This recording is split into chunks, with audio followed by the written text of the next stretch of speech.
வந்த வினையும் வருகின்ற வல்வினையும் கந்தன் என்ற சொல்லை கேட்டால் கலங்கும் என்பது போல வெற்றிவேல் முருகனுக்கு அரோகரா, வீரவேல் முருகனுக்கு அரோகரா.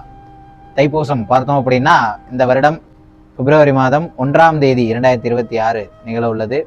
அந்த தைப்பூசத்திற்கு பார்த்தோமே ஆனால் விரதங்கள் அப்படிங்கிறது முதல்ல காவடி எடுப்பதாக இருக்கட்டும், என்ன வேல் அழகு குத்துதலாக இருக்கட்டும், இதெல்லாம் பார்த்தோம் அப்படின்னா பழனிமலையிலே இந்த தைப்பூச தினத்தன்று தான் உருவானது என்பது ஐதீகம். அதன் பொருட்டு இந்த 48 நாட்கள் விரதம் இருக்கக்கூடிய அன்பர்கள் இந்த டிசம்பர் மாதம் 15ஆம் தேதி முதல் அந்த 48 நாட்கள் விரதம் இருப்பது என்பது ஐதீகமாக கொண்டுள்ளனர். அதனாலே இந்த 48 நாட்களும் விரதம் இருக்கக்கூடிய அன்பர்கள் பார்த்தோமேயானால் காலையிலே எழுந்து முருகப்பெருமானுடைய வேல் அல்லது படம் வைத்து வழிபாடுகள் செய்ய வேண்டும்.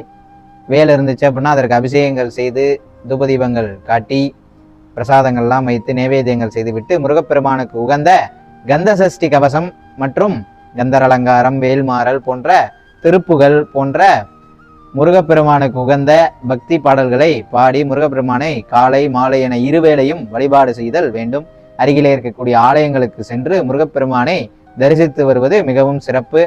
முடிந்த அன்பர்கள் அன்னதானம் வழங்குவதும் இந்த காலகட்டத்திலே, விரத காலகட்டத்திலே மிகவும் உகந்தது. இந்த 48 நாட்கள் விரதம் இருக்கக்கூடிய அன்பர்கள் காப்பு கட்டியோ அல்லது மாலை அணிந்தோ இந்த விரதத்தை மேற்கொள்ளலாம். அருகிலே இருக்கக்கூடிய ஆலயங்களுக்கு சென்று காப்பு கட்டி கொள்ளலாம், மாலை அணிவித்தும் கொள்ளலாம் என்பதை தெரிவித்துக் கொண்டு விடைபெறுகிறேன். நன்றி, வணக்கம்.